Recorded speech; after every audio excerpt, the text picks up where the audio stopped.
Welcome to Sherlock Mysteries, where every case takes you deeper into suspense, secrets, and thrilling investigations inspired by the world of detectives.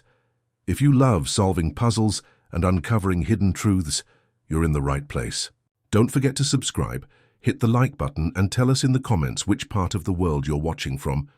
We'd love to hear from you. Now, let's start the story. It was a bitterly chilly morning in late November 1894, with a grey cloud hanging low over Baker Street, the kind of weather that forces the mind to reflect and the feet to wear an extra pair of socks. I had just returned from my morning stroll, which had been cut short by an uncooperative fog, when I discovered Sherlock Holmes standing by the fire, immovable except for the slight flick of ash from the long pipe gripped between his teeth.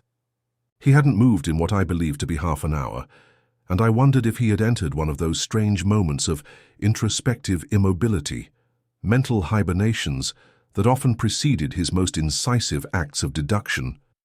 He ended the stillness, without turning. "Watson, if you had to wager, would you say the man approaching our door now is grieving or rejoicing?" I looked at the curtained window. I had not heard any knocks, carriage wheels, or voices from below. "Holmes?" I responded, pulling off my gloves. "Unless you've trained the fog to speak, I fear your question is premature." He removed the pipe and made a lazy gesture with it. "Observe the window pane. The pace is too quick for grieving and too meticulous for a pleasant stroll. There is tension in them. Did you hear the faint echo of a chuckle? No. Pity. Mrs. Hudson did. She is already drawing the bolts."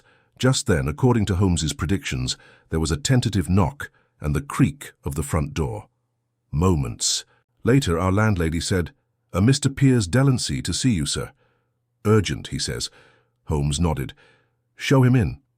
The man who came was lean, neatly dressed, and around 40 years old. He had a weird, twitching smile at the corners of his mouth, implying that he was either constantly delighted or desperately hiding something. He carefully removed his gloves but made no attempt to sit until Holmes motioned him to a chair. "My name is Piers Delancey," he said with sophisticated calm. "My brother Nathaniel was laid to rest 2 days ago. You may have read about it in the papers. Barrister's sudden death at Temple Station." "I read the headline," Holmes explained. "It collapsed on the platform during morning rush hour. The cause has been identified as heart failure. No foul play is suspected." Delancey nodded with an unusual twitch. "Yes, that is the version that Scotland Yard has adopted, but it doesn't quite satisfy me." "You were close to your brother?" "No," Delancey replied, smiling too broadly. "We detested one another." I frowned, unsure whether I'd misheard. Holmes, unmoved, leaned forward. "And yet you're here to dispute the cause of his death." "I'm here," Delancey explained softly. I laughed. "At his funeral. And I'm not sure why." The hush that followed this comment was lengthy and almost oppressive. Holmes's eyebrows raised. "You laughed?" "A full, resonant laugh," Delancey agreed, still smiling, but the trembling in his voice revealed an undercurrent of sadness. "It burst out of me during the vicar's final blessing. I had no intention of doing this. I wasn't thinking of anything funny. And yet, there I was, laughing like a fool as my brother's coffin was lowered into the ground." Holmes's fingertips tapped a subtle pattern on his knee. Some may ascribe it to nerves. Emotional displacement. "Yes," Delancey answered. "So might I. But here's what's keeping me awake. 3 days before Nathaniel died, he sent me a parcel. There was only one. White glove and a note inside, no signature. Only 3 words. You will laugh soon." Holmes's eyes gleamed. "Indeed." I couldn't hold back a little shiver. "That sounds rather macabre." Delancey stood abruptly and took out a folded packet from his inner coat pocket. The gloves, the note. I brought them. Holmes took the paper, inspected it without gloves, hand-scented it. Unremarkable stationery, cheap ink. There is no aroma of cologne or powder. No watermark. He held it up to the firelight. "There's a slight imprint here, someone pressed hard." "Watson, I would like to borrow your pencil." I passed it over, and with fine strokes, Holmes shaded over the paper until a second, erased line began to reveal itself above the message. Holmes read aloud, "When they see you laugh, they'll know." Holmes's voice was low. He took another look at the note and then at the glove. Left hand, he muttered. Men's size. The stitching, particularly the unusual crosshatch at the cuff, reveals that it is bespoke. Savile Row is most likely made by Barrington's. Nathaniel's? Delancey nodded. He always wore Barrington's. Monogrammed everything he owned. Holmes turned the glove inside out and proudly displayed a barely visible sewn-in label. N.D. Delancey's voice lowered. Why would he send me one? Of his own gloves as a warning? Or a joke? Why, indeed. Holmes spoke quietly. He up and strolled to the window, peering out at the fog with his long fingers squeezed together in that trademark temple of meditation. After a pause, he asked, Mr. Delancey, may I ask, what were your brother's affairs in the days leading up to his death? Delancey hesitated. He was defending a prominent client in a blackmail case. Lenore Valance is a society pianist. Rumor had it that he was being paid very heavily to keep her name out of trouble. Did he succeed? Delancey offered a faint smile. She was acquitted 2 weeks ago. According to the papers, his cross-examination ripped the accuser's case apart. Holmes nodded at himself. The glove, the note, the laugh, it's not madness, Mr. Delancey. It's choreography. Choreography, I repeated. Yes, Watson. A performance intended for a single audience. Holmes turned, his eyes blazing. And the curtain has only just risen. He tapped the note once again and looked up. Watson, get your coat. We're going to Temple Station. The air outdoors felt as thick and frigid as unsaid distrust. Temple Station, still shrouded in late-morning drizzle, presented itself as an unassuming hub of London's continual movement. Men in bowler hats hurried to appointments, nannies directed strollers beneath canopies, and newsboys yelled headlines that no one truly heard. Holmes, of course, went through it all like a man strolling across a chessboard, aware of every piece, angle, and potential threat that the rest of us mistook for scenery.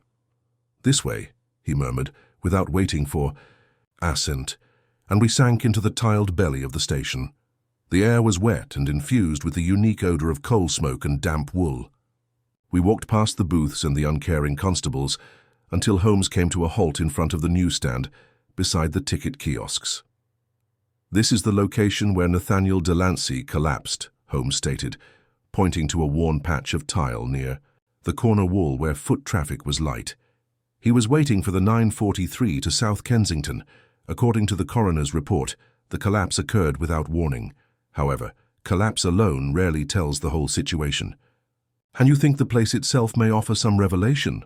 I questioned, looking around. It was difficult to envision a catastrophic scenario developing here. The station was overly pedestrian and ordinary.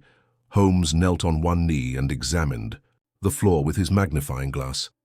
Passers-by gave him strange looks, which he dismissed with absolute indifference. I observed his eyes lingering on the wall to the left, which held no advertisement or lettering, simply the residue of old paste and a few rusted tacks. I'm interested in what's not here, he said quietly. Observe, Watson. There's a faint square, where a poster once hung, recently removed. Dust patterns different, and look closely, fragments of blue paper and glue are still clinging to the edge, torn down in a hurry. An advertisement? I inquired, suddenly curious. Possibly, but there is no frame. This suggests that whatever it was posted illegally, possibly the night before Nathaniel died. Now, why would someone go to the trouble of removing a common poster so quickly? I opened my mouth to respond, but Holmes had already walked toward the station master's office, his coat flaring behind him like a whisper of confidence. Of course, I followed suit, and within minutes we were speaking with a grizzled station master named Mr. Greaves, who appeared both flattered and inconvenienced by Holmes's attention. Yes, sir, I recall Mr. Delancey's collapse. Terrible business. Dropped like a puppet with cut strings. Holmes's tone was measured. Did anything weird happen that morning? Are there any disturbances? Is anyone lingering nearby? Mr. Greaves scratched his beard. Now that you mentioned it, there was a weird chap, pale as parchment with a limp in the right leg. He hovered near that wall as if waiting for someone, but he never got on a train. Disappeared immediately after the gentleman fell. Holmes's eyes grew sharper. Did he speak to anyone? Not that I noticed, just stood there for a long. He seemed apprehensive, almost as if he didn't want to be noticed. Describe him in detail. Mr. Greaves leaned forwards. 40, perhaps. Clean-shaven. Thin. I wore a dark green overcoat with a high collar. The hat was one of those unusual French caps, you know the type. He walked like he had a brace on his leg. Holmes folded his arms. Do you still have the station's visitor incident book? The station master complied, unlocking a dilapidated drawer and handing Holmes a thick ledger. Holmes quickly flipped to the date of Nathaniel's death and ran his fingers through the entries. Then he came to an abrupt halt. There, he pointed. See this? I leaned over his shoulder. It was a scrawled note. Man in green coat seen loitering near west stairwell. They left before the authorities came. No name or signature. Simply a remark, which the yard had evidently overlooked. Curious, Holmes remarked. If they intended to observe Nathaniel in his final moments, they succeeded. And if they wanted to assure his death, they were perfectly positioned to do so. I felt a familiar chill come over me. But he died of a heart attack. According to the coroner, Holmes clarified, a man who had no prior medical conditions collapsed without any obvious cause. That is becoming less persuasive by the minute. We left Mr. Greaves shortly after, and Holmes walked quickly, his thoughts plainly spinning in mute wrath. He did not talk again until we were 2 streets out from the station, passing through a quieter neighborhood near Lincoln's Inn. Watson, he asked, do you recall the name Lenore Valance? I nodded. A pianist. The scandal occurred last month. Accused of extorting a nobleman through a series of letters with a personal tone, if I recall. The case collapsed when her accuser was found to have fabricated dates. Holmes made a tight smile. And who exposed that forgery? Nathaniel Delancey. Precisely. We rounded a corner, and Holmes summoned a hansom cab with great eagerness. We are going to see her. Now. Miss Lenore Valance's mansion was quietly tucked away off Portland Place, grand enough to convey success, humble enough to maintain repute. She greeted us in person, clothed in a morning gown that barely concealed the tightness in her shoulders. Her beauty was stunning but collected, the type that had learnt long ago to conceal itself behind posture and composure. Mr. Holmes, she said calmly. Dr. Watson, I'm surprised to see you both. However, if this is about Nathaniel, Holmes didn't bow. It is, she paused. Size, I hadn't expected to feel as much as I did at his funeral. You attended. Briefly, from the back. I doubt anybody noticed. Holmes's tone remained neutral. Did you laugh? She glanced at him, eyes wide. Laugh? Attending a funeral? Obviously not, he nodded. Forgive the question. Mr. Delancey's brother, Piers, did, and we're trying to figure out why. Her lips parted and then closed shut again. I don't know what that means. I believe you do, Holmes answered. Your case was resolved very quickly. Nathaniel ripped apart your accuser's testimony, certainly, but someone fed him the evidence. For the first time, her poise faltered. He claimed he had a source, I've never asked who. And the glove, Holmes asked? She blinked. What glove? He did not press. Instead, he softened his tone. Miss Valance, did Nathaniel mention anyone threatening him after your case concluded? No, she replied, but he was jumpy, more than usual. He would switch topics mid-sentence. He told me, she paused. He said, they'll make it look like my fault. I didn't understand what he meant. Holmes stepped forward. Did he say who they were? No, just they. He felt convinced that someone was going to ruin him. Or stop him. Holmes tilted his head. Thank you, Miss Valance. One last question. Was Nathaniel left-handed? No. He wrote and ate with his right hand. Holmes looked to me as we exited, his eyes sparkling with new energy. And yet he sent his brother a left glove. That strikes you as odd? Watson, everything about this case is odd. In such circumstances, oddness is not a decoration. It is intentional. He looked down at the folded letter in his palm, which read, You'll laugh shortly. Holmes tapped it twice and then gazed to the sky, as if calculating something only he could see. Whoever wrote this wanted us to look at laughter, according. To him. But don't feel it, and I refuse to play that game blindly. He spun fast on his heel. Return to Baker Street. I need to go over something in our files again, something I missed the first time. And without waiting, Holmes vanished into the fog, seeking the laughing that should not have been heard at all. The hansom cab rocked through the damp streets of London, and Holmes sat opposite me, withdrawn into stillness, his eyes half-lidded but not inactive. His long fingers rested on his chin, tapping the rhythm of an internal logic I couldn't understand. We were approaching Baker Street again, and whatever link had been sparked in Holmes during our encounter with Lenore Valence had taken root. I did not disturb him. Over time I realized that these silences often carried more weight than his most spectacular assertions. When we arrived, Holmes rushed up the stairs 2 at a time. I followed more warily, soaked with fog and feeling the sting of something even more uncomfortable than the weather, the creeping sensation that Nathaniel Delancey's death was not an accident or a natural result. Inside, Holmes removed his coat with an impatient flourish and proceeded to the index of case files that lined the right-hand wall of our sitting room. "You're thinking of a precedent," I remarked, seeing him pull out folders quickly. "I'm thinking," Holmes said without looking up, "about laughter as an instrument. Most reactions are involuntary. However, this was engineered. This isn't the first time I've encountered something like this. Here." He pulled out a thin portfolio labeled Bergamot W, 1889, The Contagion of Influence, and opened it on the desk. 5 years ago, he remarked, a little incident occurred at the Southwark Music Hall. A performer collapsed in the middle of an act, and the audience unexpectedly burst out laughing. 2 women fainted.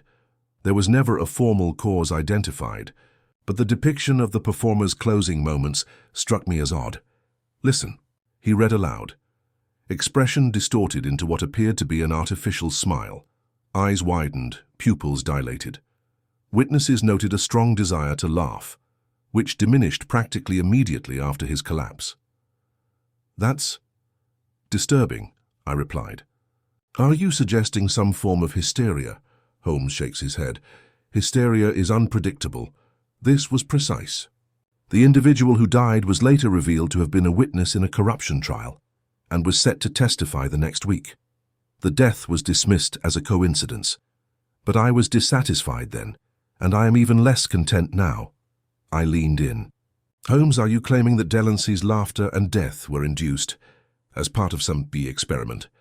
"Not experiment," Holmes said quietly. "Demonstration. Consider this, Watson. A man writes a cryptic note to his estranged brother. 3 words, a glove. Then he dies unexpectedly at a public station, with his death treated as natural. Despite this, the brother bursts out laughing at the burial, completely ignorant that there is anything to laugh about. What binds them together? Only the message, the suggestion. The planted seed." I was about to object when Holmes's piercing and determined stare met mine. It was not the glove itself that mattered, but what it represented. An intentional delivery of an item from Nathaniel's personal effects. Despite being right-handed, the man wore a left glove. It symbolizes inversion or reverse. A clue. "Then what does it point to?" I asked. "To the hand that was hidden," Holmes replied, rising. "And I believe I now know where to look for it." He moved across the room to the corner table, where he stored a stack of old journals and legal digests. He retrieved the Pall Mall Gazette, which was dated 2 weeks previously. His fingers sped through the pages until they halted on an interior column. "There," he replied, tapping the object. The editor, in a stroke of impertinent daring, included a list of upcoming high-profile cases likely to be shut quietly away before the year's end. "Look at the 3rd entry." I read, "Anonymous VLV. Source claims suppressed letters. Names not yet revealed. Tied to a little scandal from the previous summer. Counsel N. Delancey." "LV," I said out loud. "Lenore Valence." "And Anonymous was never identified," Holmes explained, "but the identification of that concealed party is what we need now. If Delancey got a threatening letter, or if someone else intercepted such a letter, we must consider who might gain from silencing Delancey following his acquittal." Holmes went to the bureau and drew up his communication with Scotland Yard. I requested post-mortem addenda on Delancey from Lestrade. We shall see if anything was kept from public record. I watched as he tore open the sealed envelope and scanned the paperwork inside. Slowly, his eyes narrowed. Listen to this, he instructed. Toxicology report. Negative for toxins frequently. Tested. No foreign substances were detected in the bloodstream. Slight discomfort in the nasal cavity. Deemed inconclusive. He looked up. Inconclusive indeed. However, we now have our first hint of mechanism. Nasal cavity. An irritation, maybe airborne. Something to elicit a neurological response.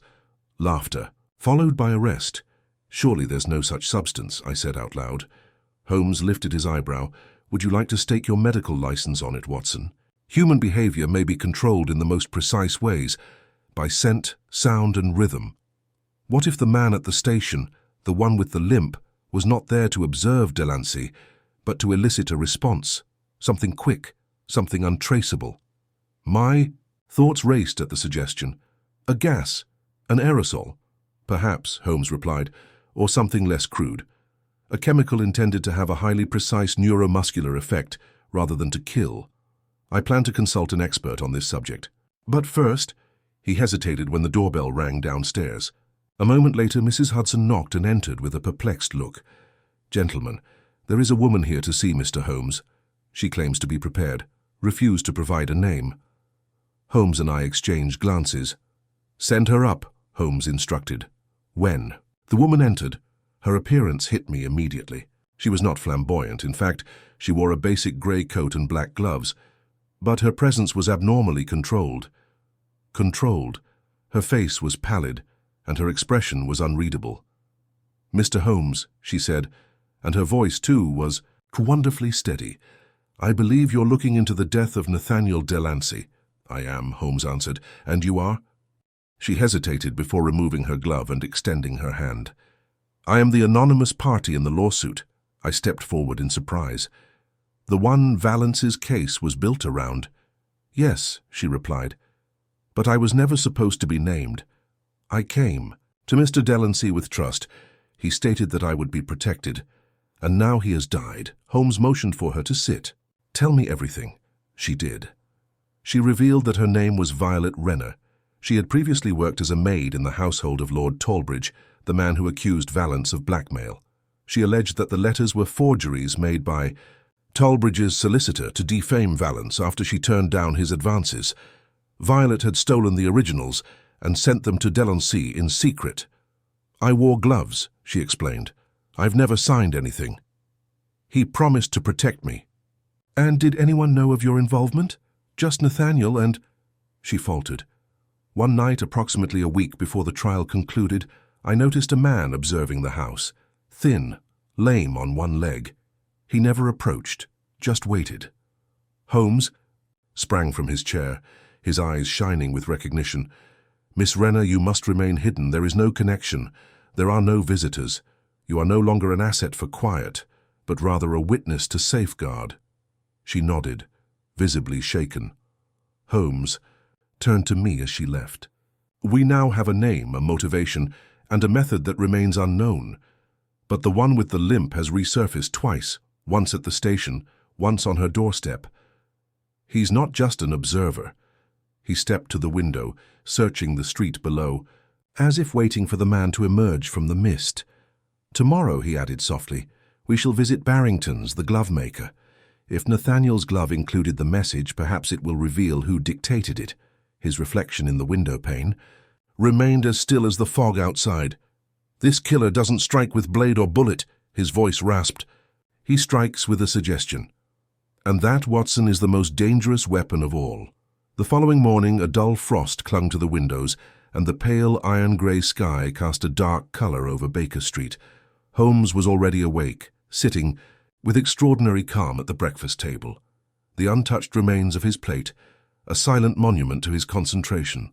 His notes, Violet Renner's brief but powerful testimony, and the photograph he had clipped from the Pall Mall Gazette, a portrait of Nathaniel Delancey taken after his Valence trial victory, were spread out in front of him. Holmes's focus was not on the man's expression, but on the hands clasped softly around his waist. "Note the gloves, Watson," he said without looking up. A matching pair. Barrington's craftsmanship includes double-stitched hems, and there, just visible, is the monogram, ND. "You believe the left glove sent to Piers was taken from this pair?" I asked. "I am almost positive about it. It is unclear who had access to it and why it was separated, recycled, and used as a message." Holmes stood quickly, folding the photograph and placing it in his coat. "We shall find out shortly." Barrington's on Savile Row was a modest but elegant institution with a glass display framed in walnut wood and polished brass. The inside air was fragrant with cedar and good leather. As we walked in, a quiet bell rang above the door and a tall, silver-haired guy emerged from behind a burgundy velvet curtain. "Mr. Holmes," he said, recognizing the name and smiling slightly. "It has been some time. Of course, there is also Dr. Watson." "You have the advantage, sir," Holmes replied politely. "Erastus Barrington, proprietor," the man said with a small bow. "My father fitted half the House of Lords, and I've spent 30 years learning how to read a man's hand better than his horoscope." "Then perhaps you can assist us," Holmes said. He removed the glove from his coat pocket and placed it on the counter. "Do you recognize this?" Barrington leaned over and turned it carefully with gloved fingers. "Oh, absolutely. One of mine. Without a question. Calfskin is double-stitched and colored with French ash. Monogrammed in my own hand." He squinted. "Commissioned for Mr. Nathaniel Delancey last May." "Do you keep a log of all such commissions?" Holmes asked. "I do indeed." Barrington vanished momentarily behind the velvet drape and reappeared with a slim ledger bound in navy blue. He opened it to a saved page and drew his finger down one column. "Delaney, Nathaniel, barrister. Size, 8 3/4. Order placed on May 2nd. Delivery date, May 7th. Paid in full. Has he ever returned? For repairs, a replacement, an extra pair?" Holmes questioned. "No," Barrington replied. "However, I recall one strange thing. He asked for a second left glove, identical manufacture. No right-hand counterpart." Holmes's eyebrows lifted slightly. "When?" Barrington checked the log again. "It is July 10th, marked urgent. It was delivered by courier the next day." Holmes offered a slow nod. "Would that courier have been your own?" "No. Mr. Delancey dispatched a manservant." "Could you describe him?" "Tall, thin, early 30s. Perhaps carried a cane, although I didn't observe any limp. He wore a really dark green coat, almost black, high collar. Excellent manners." Holmes gave me a glance. "Our man at Temple Station." Barrington seemed puzzled. "Is there trouble?" Holmes retrieved the glove and gave a small smile. "You might say that your craftsmanship has become entangled in a rather complex knot of motives and misdirection." As we exited the roadway, Holmes accelerated his speed, the rhythm of his steps keen and deliberate. "Why request a second left glove?" he pondered. "Why not have an entire pair? Because the second glove was never intended to be worn. It was meant to replace the original." "To what end?" I inquired, eager to match his stride. "To cause confusion. A message. Delancey may have intended for someone else, but his message was intercepted and altered. We waited at the corner as a carriage passed by." "I now believe," Holmes added, "that Nathaniel Delancey knew someone was attempting to quiet him. He sent a signal, but it was hijacked. The initial warning became a trap. The glove, the note, and even Piers' laughter were all manipulated." I frowned. "But how would inducing laughter help a murderer conceal his crime?" Holmes's face clouded. "Because it makes the witness appear mad. It undermines trustworthiness. Imagine Piers trying to persuade the authorities of a murder while cackling wildly over the coffin. It's evil and effective." We returned to Baker Street and found Lestrade waiting, arms crossed and face tense with restrained doubt. "I'll never get used to showing up after you've already uncovered half the city's secrets," the man said. "Then consider arriving sooner," Holmes said pleasantly. "To what do we owe the visit?" Lestrade gave over the document. "The coroner revised the cause of death. It turns out that a trace compound was missed during the original sweep, something unusual. An alkaloid derivative found in some West African plant resins, extremely volatile and practically odorless, causes muscle spasms and neuronal misfiring. Can produce euphoria." Then arrest. Holmes's face became rigid. How was it administered? Inhalation is suspected, but the mechanism is unknown. It could have been introduced by fabric or fragrance. All speculative. Not speculative, Holmes replied. Precisely what I feared. Lestrade crossed his arms. You believe someone murdered Delancey in a public station in broad daylight and pretended it was due to natural causes using… what? Laughing gas and leather gloves? Not laughing gas, Holmes replied coldly. Something much more elegant. A microdose of a neuroactive irritant, timed to cause euphoria followed by cardiac arrest, perhaps hidden in the glove's lining or in the air and released when in close proximity. The man with the limp was the delivery system. Lestrade seemed unconvinced, and this fellow just walks away? He had only to linger, trigger the reaction, and vanish into the crowd, according to Holmes. Delancey was already prepared. That is the brilliance of it. Lestrade opened his lips to argue, but Holmes stopped him short. I'm assembling the pieces, he remarked. I now feel the glove was not only a signal but also a decoy, intended to sway Piers rather than Nathaniel. Someone attempted to call attention after the fact, but reached the incorrect conclusion. Delancey may have suspected the threat, but he overestimated its severity. He turned to face me. We need to return to Temple Station tonight. I'd like to investigate the specific air currents around that wall and see whether there are any vents, ducts, or decorative fittings that could have contained such a device. Lestrade shakes his head. You'll get yourself arrested sniffing walls at midnight. Holmes smiled. Then I'll bring a handkerchief. And you, Lestrade, will distract the constables with one of your most convincing alibis. Later that evening, bundled in our coats and behind the comforting mantle of darkness, we returned to Temple Station. Holmes moved like a man in a hallowed environment, his every step careful, his gaze drawn to ceiling moldings, junction boxes, and ventilation grills. Finally, on the platform's western end, he crouched. Here, he muttered. He reached up for a thin molding strip along the tiled edge. With the flat tip of his penknife, he pried open a tiny recess and extracted a paper-thin canister barely bigger than a matchbox. Empty, he said quietly, but lined with resin. The same compound that Lestrade described. I stared at the vent. It was activated when Delancey stood here? Holmes nodded. Or through the presence of body heat. Motion. Maybe even a clockwork trigger. We'll know more soon. He took the canister and pocketed it. I now feel we are dealing with a mentality capable of not just murdering without violence, but also of staging death as a performance. A performance without applause, only silence and doubt. We returned to Baker Street as the first bells of midnight rang. Holmes stood at the hearth staring at the flames. We are closing in, Watson, he said softly. Make no mistake, this killer is not hidden in the shadows. He's hiding in plain sight. He turned to me, his eyes flashing with calculating. And tomorrow, we unmask him. The next morning began with the quiet hush of a city temporarily at peace, but Holmes was already pacing. The paper-thin canister now sat on his desk, amid a hurriedly drawn schematic of Temple Station and notes scrawled in tight, slanted lettering. He hadn't slept or changed from the coat he had worn the night before. I recognized the signs. The situation had reached a fever pitch in his mind. The path to the truth was now obvious to him, if hidden from the rest of us. He didn't look up when I entered.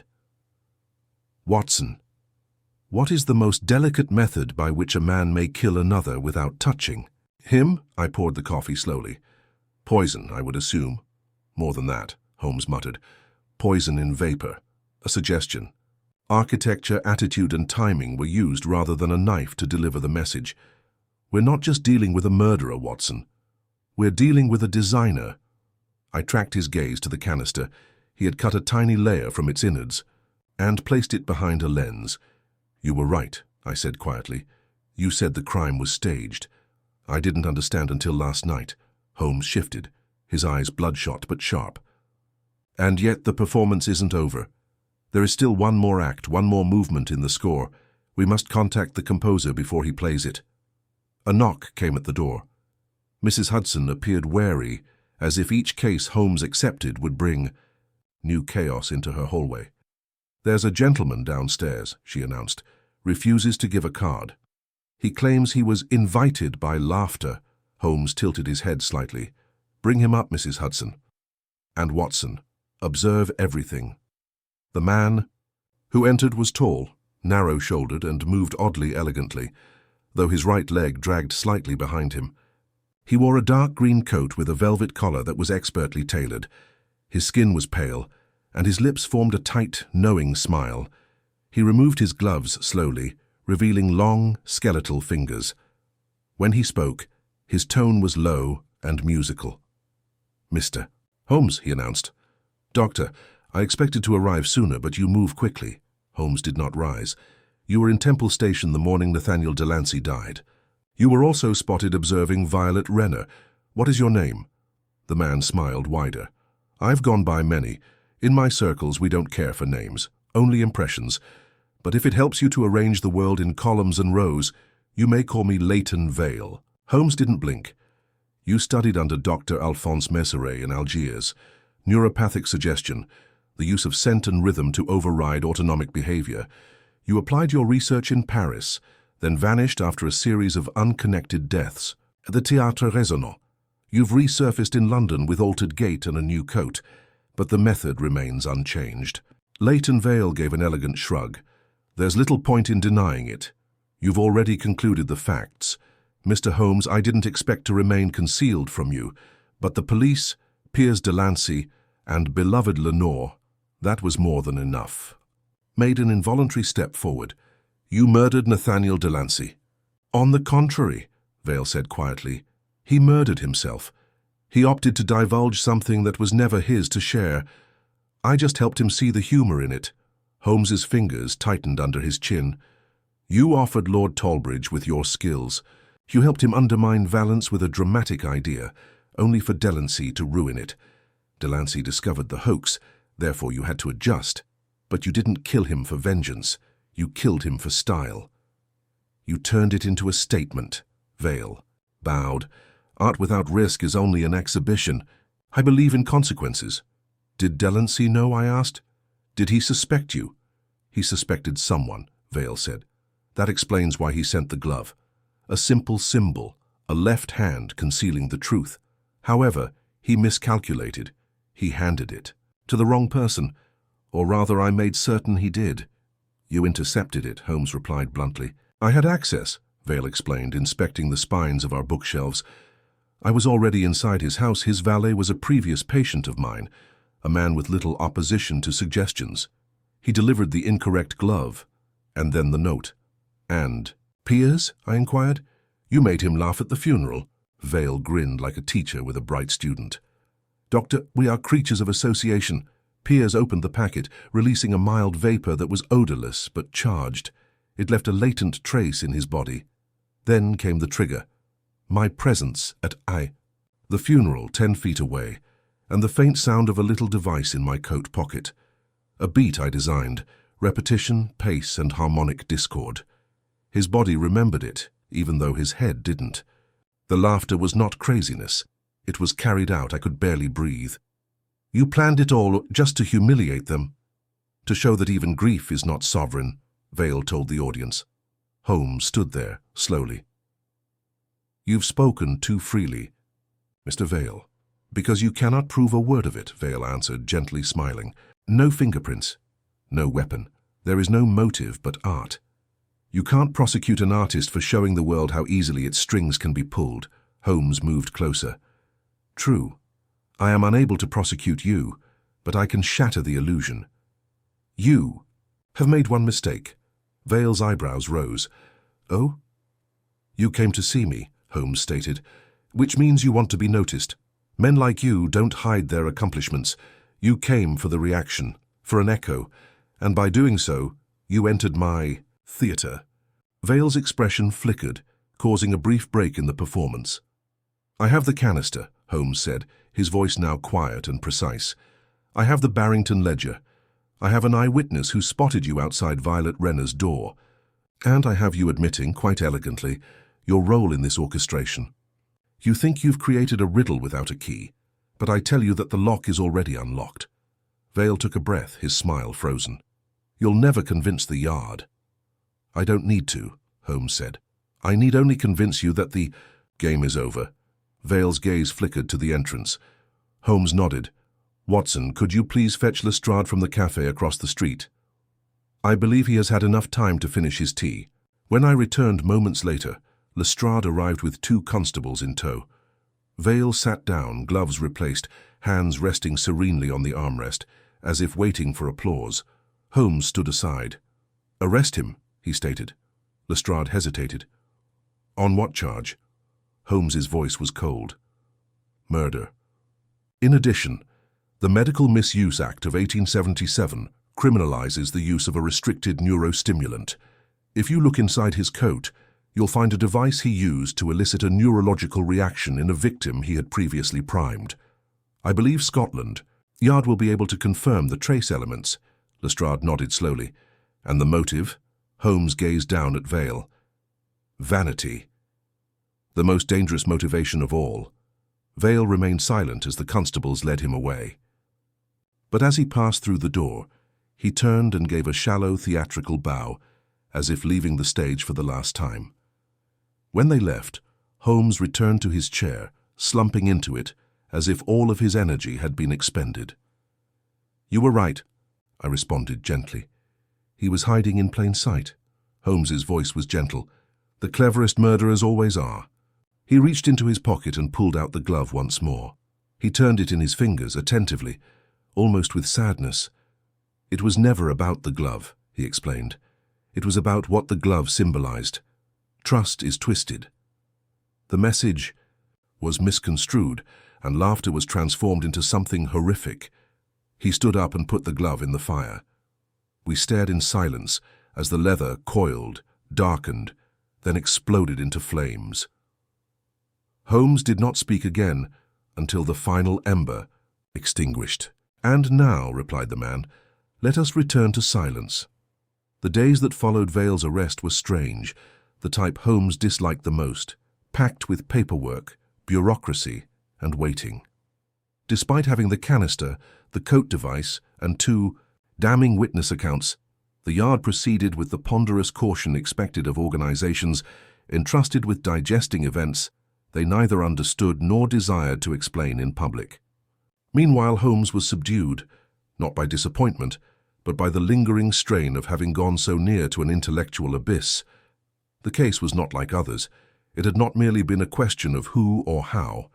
It had required him to outthink, a man who dealt in moods rather than motivations, who killed by suggestion rather than weapons. And though Holmes had succeeded, it had come at a cost he could not articulate.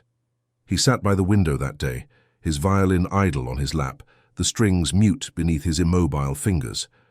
Outside, the London fog had returned with old tenacity, muffling, footfall and dissolving forms into ghosts. I was at the desk studying Violet Renner's final deposition when he finally spoke. There is still something unsolved, Watson. I looked up at once. You mean the case? No, Holmes replied, turning his head slowly. The performance. He gently placed the violin on the table before rising and moving to the mantel. The only physical memory of the affair remained above the fireplace, a little matchbox-sized canister that was now empty and dormant. Lestrade had allowed Holmes to keep it out of courtesy rather than necessity, possibly because he believed that whatever mischief it carried had left Vale. Holmes peered at it as if it could speak. Vale was many things, he explained slowly, but impulsive was not one of them. His work required precision. Nonetheless, he exposed himself to us knowing we would find him. Why? He said he wanted the reaction, I explained. He wanted to see the final movement play out. Indeed. But ponder carefully. What was the ultimate movement?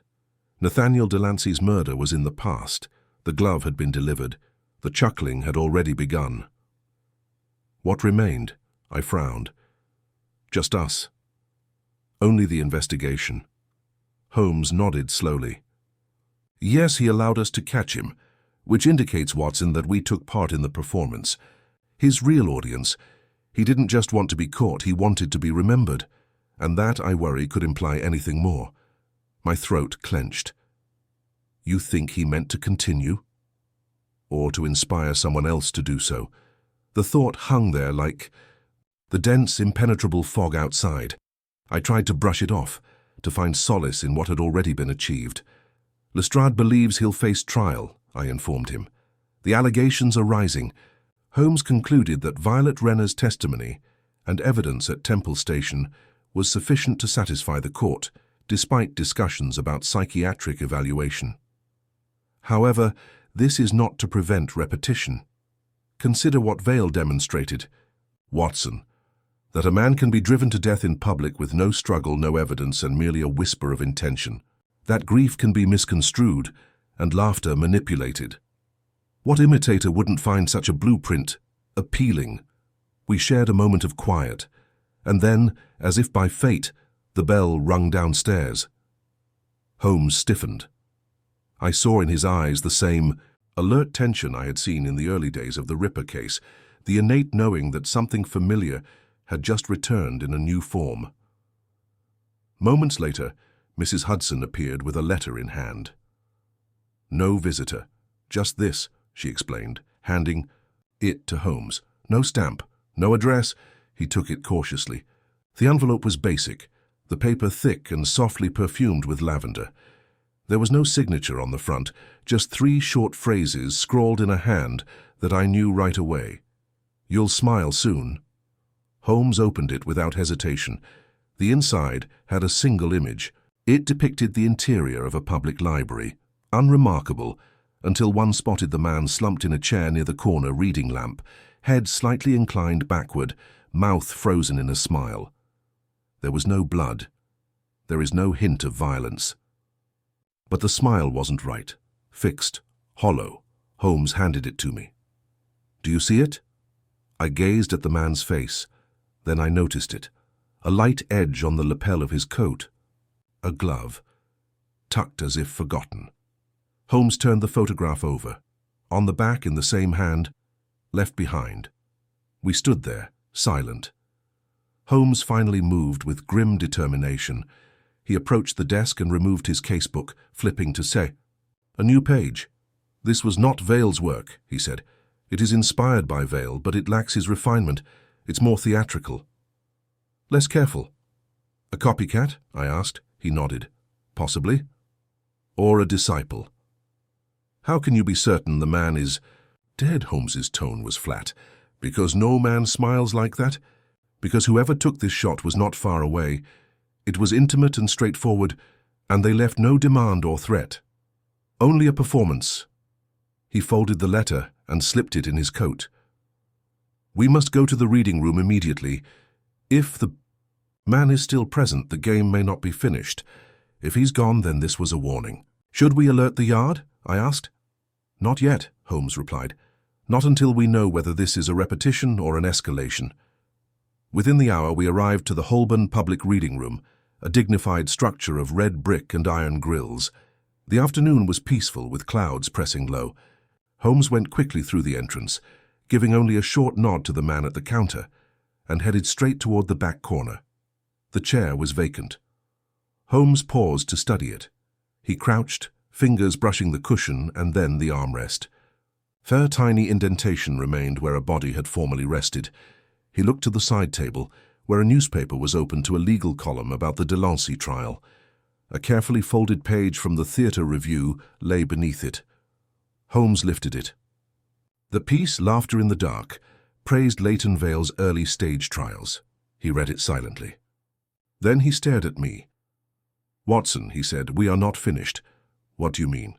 He turned the page over. On the back was a handwritten list of 4 names, each with a red line drawn beneath them. The first name was struck out, Nathaniel Delancey. The second name, Piers Delancey, chilled me. Holmes folded the page and stood. "There's a new author now, Watson, and they've written a sequel." He returned to the corridor as the fog pressed against the windows. "We are no longer solving a crime," he informed me. "We are chasing a message, and we have to capture it before it is read again." By the time we left the library, the wind had become fierce, whipping at our collars and blowing the fog in low, coiling gusts through the streets. Holmes moved fast, his coat billowing behind him, and his thinking was plainly a dozen steps ahead of the rest of London. The page with the names was clasped in his gloved hand, shielded from the damp by a thin piece of waxed paper he'd pulled from his coat pocket without ceremony. I followed in silence, noticing the hurry in his step and the stress in his shoulders. This was not the Holmes of planned parlor deductions. This was the hunter. "Piers Delancey is next," he announced abruptly, halfway to the curb. "It's no longer a theory." "Do you think this new killer intends to murder him in the same fashion?" I asked, attempting to keep pace. "No," Holmes said. "It would be derivative. And they've already demonstrated an aptitude for reinterpretation. No gas, no glove, not precisely. They'll adjust the rhythm, but the message will remain the same. You are being watched. You will die." He hailed a cab with his whistle. As we climbed in, he gave us the address for Piers Delancey's Mayfair home. Then he turned swiftly to face me. "Did you notice the names that followed his?" "Only briefly," I admitted. "I saw the third, Lenore Valance." Holmes nodded grimly. "The fourth is Violet Renner." I felt a chill at the base of my spine. "Then it's personal. It's more than just repeating Vale. It's about perpetuating the line." Holmes tapped his fingers against his knees. "Or close the loop. Someone wants to remove any references to the original performance." The taxi stopped up outside a towering Georgian home with severe construction and dark windows. Holmes jumped out before the wheels stopped moving. He rang the bell sharply 3 times. No response. He tried again. Nothing. A passing pedestrian paused on the pavement. "Begging your pardon, sir, are you seeking Mr. Delancey?" "Yes," Holmes responded quickly. "Is he not home?" The footman appeared uneasy. "Left this morning." They didn't say where. But his valet claimed he had received a note. Something really disturbing, I assumed. Holmes's voice became sharper. "Did you see this note?" "No, sir. Only the valet mentioned it." Looked pallid himself. Holmes pushed a coin into the man's hand. "Thank you. That will suffice." As the footman vanished into the mist, Holmes turned to me. "He is already in motion. The killer's note must have arrived hours ago, allowing adequate time to prepare the scene." He flagged down the taxi again and leaned in through the window. "Return to Baker Street. I need the envelope delivered this morning. The aroma, the texture, everything. Something about it has troubled me. Meanwhile, I'll go to Scotland Yard and send a watch to Valance and Renner both. If I'm right, the killer has already chosen the theatre for their next act." "No," I replied firmly. "We go together." Holmes paused. He studied me a moment, then gave a nod. We altered our path. Rather than returning to Baker Street, we headed straight for Scotland Yard. Holmes's mood had transformed. He had a new calculation, an agreement that the killer was not just reacting to the past, but also designing the future. That requires strategy rather than just deduction.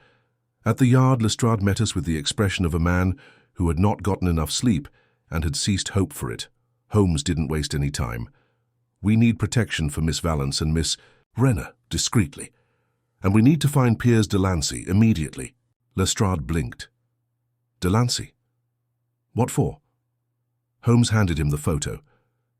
"This came without a stamp. There's no return address. A fresh victim. A new design. There is a list on the back. Piers is ranked second." Lestrade whistled softly, and his mood changed in an instant. "What do you need from me?" "Resources," Holmes answered, "and silence. The killer will vanish once this is made public. We can't afford to miss their next move." Lestrade nodded. "I'll dispatch men at once." Within an hour, 2 plain-clothed constables were stationed outside Valance's flat and Renner's boarding house. Meanwhile, Holmes returned to the list, tracing the letters with his fingertips as if reading a warning inscribed in stone. "I've seen this hand before," he mumbled. "This is not Vale's. The curvature is different. The weight at the end of the E is almost musical." "Musical?" I inquired. Holmes did not answer quickly. He stood and began pacing, then stopped short. "Watson, the gloves." "Yes?" "When I initially studied it, I noticed a slight aroma beneath the leather, something floral. You remember?" "Lavender," I answered. "You mentioned it. Lavender and sandalwood." Combined, those are commonly utilized in, what, perfumes, soaps, theaters, dressing rooms. Holmes looked to me, eyes sparkling. Theaters. I understood right away. You think the killer is someone connected to Vale's earlier performances? I think they were inside them, Holmes added. A student, possibly. An understudy. Someone was overlooked among all the newspaper cuttings, but who would have had access to the mechanism, scripts, and timing? A knock interrupted us. One of Lestrade's constables entered, breathless. Sir, a report from Hyde Park. They discovered a man, Piers Delancey, walking near the Serpentine, disoriented, smiling, but I can't speak.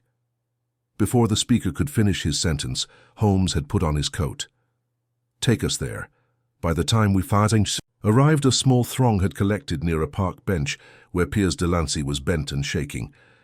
His eyes were wide with something resembling recognition, but unfocused. His lips were twisted into a thin, artificial smile. It possessed the strange stillness of a marionette mask. Holmes knelt before him and spoke quietly. "Hi, Mr. Delancey. Could you hear me?" Piers's lips parted. A dry, rasping breath escaped. Then came the faintest whisper. Laughed again, but no one else did. Holmes placed a gentle hand on his shoulder. "Did you receive a note? A scent? Is there anything unusual?" Piers blinked. "A parcel. A musical box. Opened it. I heard it play. I smelled violets." Holmes stiffened. "Violets?" He turned to face me. "Not lavender. Violets. Crushed petals are distilled into a vapor, an old ploy used in continental circles. High amounts can cause hallucinations. Causes momentary euphoria followed by confusion. Vale. Never use that," I explained. "No, however, someone who wanted to outperform Vale might. Someone who views murder not as choreography, but as a symphony." He stood slowly. "Take him to Bart's," he instructed the constable. "Tell them to keep his clothes and parcel. We will investigate it ourselves." We exited Hyde Park in solitude.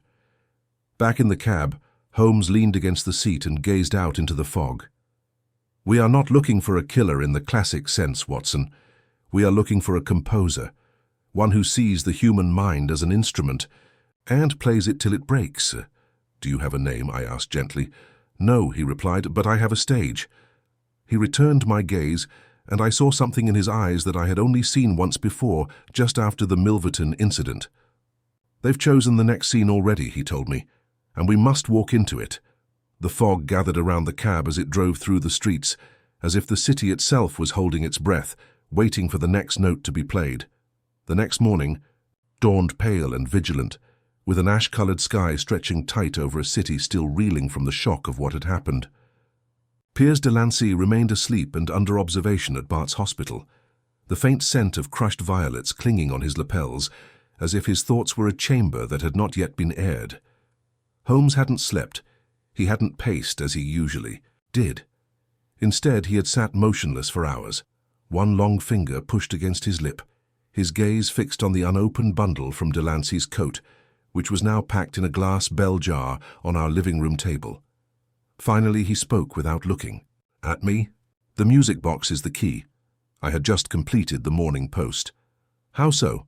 He tilted his head slightly, catching me in his peripheral vision. "Because this killer understands suggestions better than anyone else we've encountered. They learned from Vale's approach, but abandoned his restraint. Whereas Vale used silence and calm, this new mind employs symbols, sounds, smell. They have no desire to avoid detection. On the contrary, every victim is a signature. Each move is a flourish." I approached the jar and examined the small, elegant apparatus inside. It was no larger than a teacup, made of polished brass with a rosewood base. The lid was etched with the silhouette of a masked figure with arms extended in mid-performance. "The engraving," I stated. "It's theatrical." Holmes nodded. "More properly, it is operatic. The mask is in the commedia dell'arte style of Pierrot, I believe, the eternal melancholic, a favorite in some continental theaters for characters who must smile while suffering." "Cruel symbolism," I said. "Fitting, I suppose." Holmes rose and, approached the table. He lifted the bell jar with delicate precision and used a folded cloth to open the music box lid. Her thin, tinkling melody emerged, haunting and lopsided, as if purposefully composed in an irregular time signature. I couldn't identify the song, but it unsettled me right away, as if it was meant to. Holmes shut the lid after only a few seconds. There's an explanation for the irregular rhythm. The repetition disrupts the brain's expectations, resulting in a brief pause in the nervous system known as a cognitive stutter. When combined with the scent of violets, it causes confusion. Then suggestibility. He replaced the jar and stepped back. Whoever made this has studied not only chemistry and music, but theatre. Not performance, mind you, theatre. The art of staging, framing. My thoughts turned back to the torn page we'd found under the newspaper at the library. The glowing review of Leighton Vale's early experiments in atmospheric suggestion. You said the killer was likely one of Vale's students, an understudy. Yes, Holmes said, but not in the theatrical sense alone. They are Vale's philosophical heir. The list of names suggests intent, not revenge, but continuation. Nathaniel Delancey dismantled Vale's scheme in the courtroom. Peers inherited the scandal. Valance and Renner were the emotional focal points of the original affair. Each person on that list is not just a target, they're a role. He crossed to the fireplace, pulled down the ledger where he had stored clippings from the Vale case.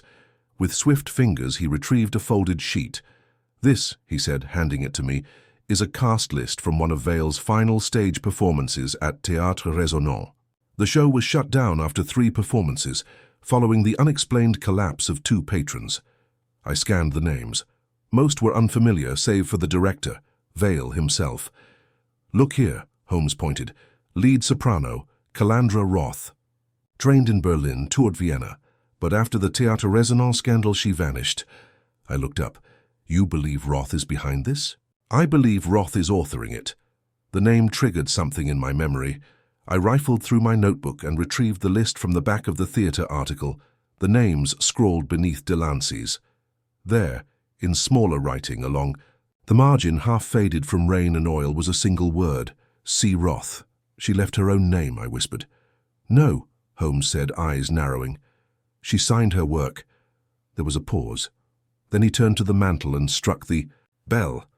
When Mrs. Hudson entered, Holmes was already moving toward the door. We'll be out for most of the day, he said. If anyone delivers a parcel, no matter how benign, do not open it. Do not bring it upstairs. Notify the yard. Mrs. Hudson blinked, but nodded. As we descended the steps and emerged into the street, the fog had lifted slightly, revealing the city in shades of brittle yellow. Holmes hailed a cab and instructed the driver toward Holborn once more. She'll return to the scene, he said. They always do, in one form or another. Roth staged Vale's final production. She believes she's completing it now, so the reading room, the music box, the smile, all of it is just prelude. There will be a climax, a final act. And the last name on the list is Violet Renner, I said grimly. Holmes nodded, which means Roth won't strike her directly. She'll wait for the moment when Renner's role becomes necessary, when the drama demands it. We arrived at the library to find the same librarian on duty, a quiet man with watchful eyes. He recognized Holmes and ushered us inside without hesitation. Has anyone returned here since yesterday? Anyone asking about the photograph or the bench? The man nodded. Only one, a woman this morning, dark hair, veil. Asked to see the old theatre collection. Said she was researching the Résonant scandal. Holmes's voice was ice. Did she give a name? No, sir. But she asked about where you found the newspaper. And then she left. Didn't check anything. Out. Holmes turned to me, his mind already ahead of mine. The theatre archives, of course. She's choosing her next scene. He spun on his heel, and we followed the librarian down a narrow stair to a series of long, musty stacks beneath. The library. The air was still, and the only sound was the ticking of the old gas lamp valves. Holmes moved like a bloodhound through the shelves, pulling volumes with silent intensity. Then he stopped. Before us stood a ledger. It had been left slightly ajar, as though recently disturbed. Holmes opened it. On the inner flap was a penciled note. The 4th act begins tonight. There was no signature. Only a single pressed violet, dried flat and brittle, crumbling slightly where the page bent. Holmes straightened slowly. "Tonight. She's chosen the theatre," I remarked. "Where?" "I don't know yet," Holmes responded, his eyes narrowing. "But I intend to find out before the curtain rises." We exited the library in silence. When we returned to Baker Street, the fog had started to build again, wrapping over chimneys and forcing its way through shutters. Holmes sat at his desk and opened a map of London's theatres. He started circling, marking, and crossing out. He spoke more to himself than to me. She needs a location familiar to the victims, a setting having emotional resonance, a location where all roles can meet. Then his hand came to a stop. His pencil tapped once on a name: the Ancient Pavilion. Theatre has been abandoned since 1891, previously recognized for staging Vale's most ambitious works. Boarded up, it is scheduled for demolition and just large enough for one final audience. Holmes looked up. "She's not only staging the fourth act, Watson, she's putting on the finale." Outside, the sky darkened gradually, methodically, like a curtain drawn shut. The dusk weighed down with an uncanny quiet as Holmes and I stood at the gates of the Pavilion Theatre. The structure rose in the gloom like a monument to memory, its archways broken and its iron doors peeling rust, yet its bones remained untouched, defying degradation. This was not a place to wander by accident. Its shuttered windows and sagging awnings gave the impression of a place forgotten by time, but beneath that shroud was something living. Holmes had mentioned this before we left Baker Street. "She's chosen it not for convenience," he said, "but for symmetry." We approached silently. Holmes paused just short of the steps and motioned for me to wait. He took a tiny roll of lockpicks from his coat and approached the side entry, which was a thin wooden door set back between columns of soot-stained stone. The lock finally gave way after a few seconds. When we stepped inside, the air was thick with dust and varnish, as if the leftovers of a previous performance were still hanging to the rafters. Holmes lighted a little lantern. "No lighting, there's no noise. We assume she is already inside." The entrance corridor was strewn with crumpled posters and curled playbills from a decade earlier, many carrying the stylized name Vale in bold block letters. As we stepped inside, the theatre's main chamber, the sheer immensity of the place struck me. The seats, now faded to grey velvet, extended into rows of vacant expectation. The stage, raised slightly above ground, preserved the skeletal outline of its previous set. Thick drapes hung in tatters, but the proscenium arch stood firm, its golden trim catching the lantern's weak brightness like a flash of defiance. Holmes walked slowly along the center aisle, inspecting each row and every ray of light that escaped from the warped glass of the ceiling above. I followed silently, staying to the margins. Something shimmered at the edge of the orchestra pit. Holmes crouched to get it, a small sheet of music paper. He examined it under the light. "She's written her own score," he remarked. "Look. Time. Signature 7/5. There is no composer's name, but the melody is almost identical to the music box." As he flipped the paper over, he noticed a message scrawled in fine script across the back. "They must all hear the final note." He stood abruptly. "She is going to assemble them here, Valence, Renner, maybe even Piers if he can be persuaded. She intends to bring the cast to the stage." "How?" I asked. "They are being watched. The Yard." "Cannot watch a woman who already occupies the wings," Holmes instructed. "She doesn't have to kidnap them. She just needs to summon them." He rushed rapidly to the side of the stage where a stairway led into darkness. We followed it, the lantern's circle highlighting rotting timber and discarded props. A lengthy, low tunnel at the base had previously been utilized by costumers and stagehands. There were tracks in the dust before us, recent, small. Holmes knelt and touched the edge of one, a slender heel. Female, not more than a couple hours old. She came down here after setting up the hall. He raised the lantern again, catching a glimpse of something wedged between a broken bench and the wall. He got it, an envelope sealed in red wax with a single name written across the front, Lenore Valence. Without opening it, Holmes tucked it into his coat. "This is the lure." He rose again. "She sends them these letters. They are all unique. Each has echoes of Vale's method, including evocative symbols, scents, and sounds. Her artistry, however, is crueler. She doesn't want their silence. She wants their presence. They will be living witnesses to an unavoidable conclusion. We heard it then, a tiny squeak above us, a footfall. Holmes extinguished the lantern. We waited, another step. Then came quiet. The boards agreed. Then a deep, clear, female voice broke through the darkness. "Hi, Mr. Holmes. You're early." He did not respond at once. When he talked, his voice was smooth and even. "I'm Miss Roth. You went to great lengths for an audience." Her voice echoed, still distant but with remarkable clarity. "No, not for an audience.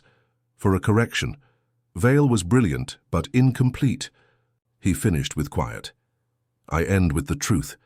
Holmes exited the passageway and entered the orchestra well, and I followed him. We studied the shadows overhead, but found nothing. "You believe you are restoring something," Holmes said. "That murder takes on meaning when wrapped in metaphor, but what you've created isn't theatrical. It's devastation." "You say that," Roth responded, "because you've only seen from the stalls. You've never been on stage. You have never heard." To the final note, Holmes gazed up to the mezzanine. "You've written a script in blood," he told me. "But your cast is leaving." "They are coming," she said. "You will see, the letters have been sent out. They must return. The stage requires them." Then we spotted her. She went forward onto the balcony railing above, barely lighted by the feeble shafts of light coming in through the damaged skylight. She wore a long dove-grey coat, with her dark hair tightly fastened at the nape. Her expression was serene, composed. The exact image of a woman about to bow. Holmes increased his voice. "You have lost your audience, Miss Roth. The yard keeps an eye on every door. Valance has been moved to safety. Renner is no longer alone." "Then I only have one role left," she remarked, removing something from the folds of her coat. "A box. Square, familiar." Holmes stepped forward. "Stop." But she did turn the crank. The melancholy tune began to play, slightly distorted by distance, but still unmistakable. Then she gently raised a vial to her lips. Holmes rushed quickly, jumping up the stage stairs and to the upper level. I followed, however, slowly. By the time he arrived, she was leaned against the railing, eyes closed and lips parted in a faint smile. He grabbed the package as it tumbled. "Close the lid." Silence returned.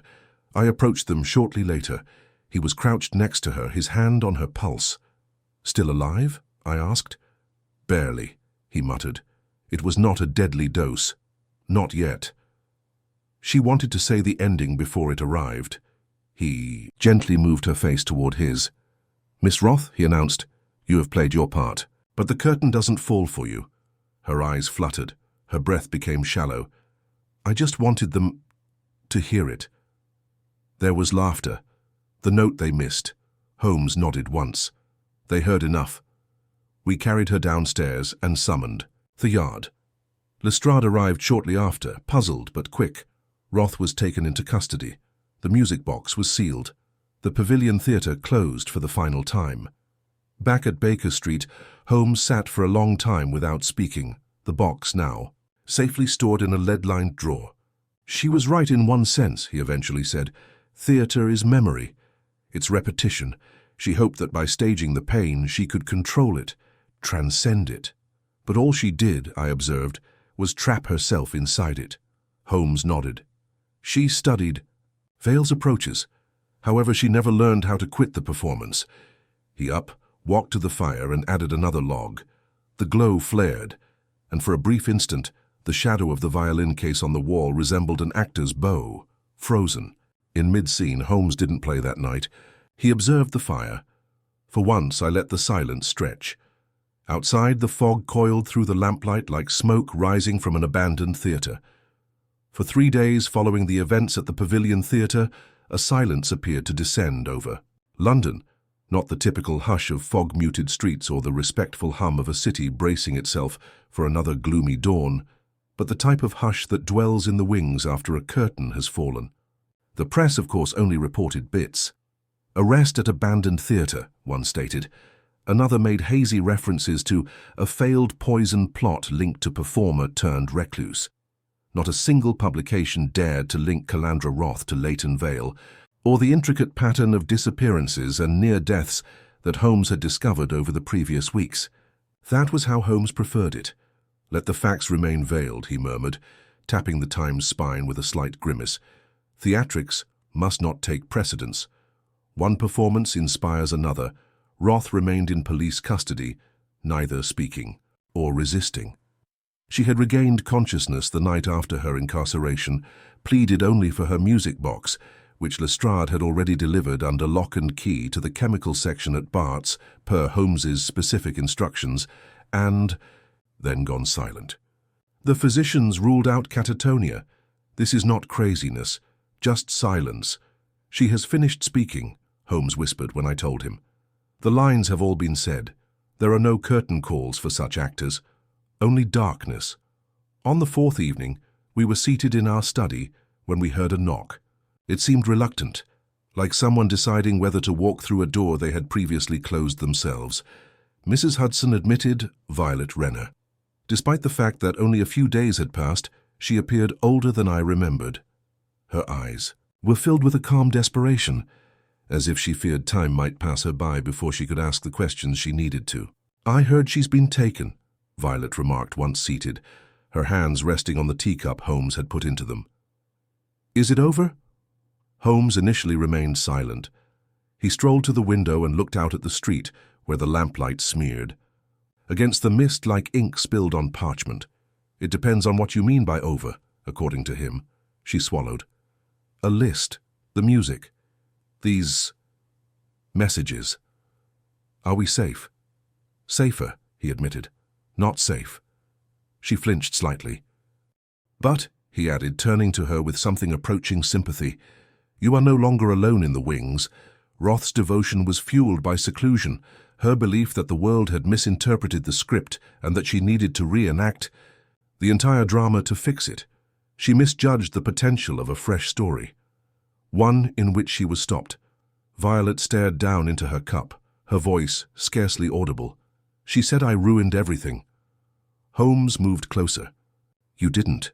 You made it through it. That isn't ruin. That's defiance." After Violet had left, Holmes turned to me, quieter and steadier. "There is one final matter to resolve." I nodded. I had been waiting for this. "The glove," I replied. "Yes," he responded. "And more than just the glove. The hand that wore it." He went to his desk and dug out the fragments of the original parcel Nathaniel Delancey had sent to his brother. The glove, the note, "You'll laugh soon," and the strange, illegible indentations that had plagued Holmes in the early stages of the investigation. "I was wrong," Holmes said gently. "About one thing." I looked up. I assumed the note was a warning, that it came from Delancey himself. However, upon closer inspection, and with Roth's handwriting to compare, I now feel it was intercepted and rewritten. The original message lies beneath. He removed a thin page from his drawer, a rubbing he had made from the back of the note with graphite and tracing paper. The faint trace of 3 words appeared in angled block letters. "Do not laugh." It hit me at once, the inversion. She twisted his message, I explained. He meant to prevent Piers from falling into the trap. Holmes nodded. She made it into a prophecy, a self-fulfilling curse. I felt a cold clarity descend into my chest. She performed every role. The ghost of Vale, the author, the assassin, even the messenger. "No," Holmes replied, placing the rubbing aside. "Not every part." I watched him return to his index system and pull out a file labeled simply BR. He handed it to me. Inside was a brief biography of a small actor, Bartholomew Reeve, who was previously a member of the Théâtre Résonant Ensemble. Fired discreetly, months before it closed, rumors suggest that he taught elocution, a background figure easily forgotten. Reeve delivered the glove, Holmes explained. He assumed the position of Roth's shadow, she whispered. He stood at Temple Station. He moved unseen between homes. We never saw him since we weren't aware he existed. Where is he now? I asked. Holmes's expression clouded. Gone. He returned the file to its proper location and closed the cabinet with finality. "Let him vanish," he murmured. "He relied on anonymity. Roth relied on attention. She is in custody. He's lost his stage." That night, Holmes did not speak again. He picked up his violin and began playing a leisurely piece rather than one of his dark, chaotic improvisations. Familiar. I couldn't identify it, but it reminded me of the end of winter. Of light returning beyond the frost-covered windows. A promise of something not quite peaceful, but probably the closest we can get. As I sat across from him, watching the light flicker over the weathered wood of his instrument, I reflected on how close the whole situation had come to tragedy without spectacle. Murder is framed as composition rather than a crime. I thought of Vale, Roth, and the note that attempted to turn laughter into prophecy, and then I remembered Piers, who had grinned at his brother's burial, not out of craziness, but because someone had told his body to betray him, and of Holmes, who hushed the music box before it could play its last note. It was an unusual victory, not made public, not complete, but in that moment it was enough. The fire crackled low, the fog retreated beyond the panes, and Holmes, bowing his final note, let the quiet fall like a curtain.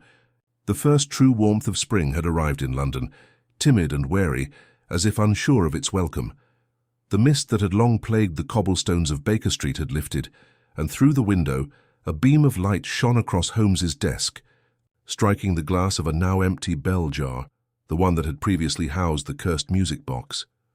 It had been deconstructed weeks earlier under Holmes's supervision, with each component recorded and rendered inactive. The faint aroma of flowers that had previously clung to our draperies had finally vanished. Only memory lingered. Piers Delancey showed up at our door 3 weeks after Calandra Roth was found unable to stand trial and sent to a guarded sanatorium. He was slimmer, still pallid, but his gait was more stable. A man steadily regaining control of his own body and thoughts. Holmes welcomed him with a modest nod, treating him as if he were receiving a message. "I came to say thank you," Delancey explained, his voice rasping slightly from weariness, "and to ask what I was meant to do." Holmes lifted his eyebrow. "Meant to do?" Delancey looked down, his gloves tightening. That smile, the laughing, I remember flashes, music, a sense of weightlessness. I wasn't afraid exactly, but I did not feel like myself. And then I read about Roth. I noticed that she had picked me, us, for something, a play, a conclusion, and I can't help but wonder, was I intended to act, to collapse? Will this be her final scene? Holmes stood and moved to the fireplace, poking the coals despite the fact that they did not need it. His voice, when it came, was deliberate rather than aggressive. "You were meant to surrender," he replied, "to let the performance end with you. Roth's design was based on the audience's willful helplessness. But you survived. While having no personal strength, you ruined her timing. That was sufficient." Delancey blinked. "You sound almost disappointed." Holmes turned. "Not at all. However, I would not romanticize your role in all of this, Mr. Delancey. You were an eyewitness. That is not a failure. However, do not mistake it for authorship." Delancey seemed to absorb that in silence. With a stiff nod, he rose to leave. He stopped at the door. "What about the others? Valence, Violet Renner?" "Recovering," Holmes said. "They're both out of the city right now. They do not want to be found." Delancey hesitated. "Nor do I." Then he was gone. We were silent for a long time afterward. Yes, the case had come to an end, but not completely. It had neither provided us with the satisfaction of a trial, nor the comfort of public justice. Roth lived. Her collaborator, Bartholomew Reeve, remained a shadow. The playhouse had been locked but not destroyed. Some stories appeared to resist closure. Holmes returned to his seat and reached for his pipe. The flame took longer than usual to catch. "You know," I replied, watching the smoke rise, "there's something I still don't quite understand." Holmes sighed and nodded slightly. "Ask." "The gloves, the note." There was laughter. "Why do we laugh? What did Roth gain from transforming something joyful into something grotesque? Holmes didn't answer quickly. He peered out the window, watching a couple of youngsters speed down the far pavement, their yells resonating faintly above the wheels of a passing cart. "Because laughter," he finally answered, "is the only emotion we don't pretend for ourselves. We might cry, rage, or mourn alone, but true laughter occurs in response to something shared, a recognition, a release. Roth poisoned one of the more humane reactions. She turned it into isolation. I considered that. Then there's Vale and Roth, and the weird, harsh echo that followed each of their performances. She made laughter mean death," I replied quietly. Holmes nodded, and we, by stopping her, reminded it that it can also mean life. The room became silent again. Later that evening, I discovered Holmes at his desk, sifting through a stack of mail. He hesitated over one, sealed in grey wax, unsigned, and laid it aside without opening it. I observed he didn't burn it as he sometimes did after a case was over. He simply put it in the drawer and locked it. "A precaution?" I asked. "A promise," he stated. That night he did not play the violin. He didn't pace. Instead, he sat by the hearth, hands steepled, gaze not concerned but watchful, as if the case had concluded, but the curtain had not yet fallen completely, and perhaps it never will. Not exactly, for certain crimes do not resonate through courts or headlines. They reverberate in breath, glances, and the sound of laughing cut off abruptly. In the weird silence that follows, a melody played slightly, off-key. However, Holmes, as always, had assured that no further notes would be played in the dark, not while he stood watch. In the sweet silence of Baker Street, beneath the peaceful weight of memory, the fire raged on.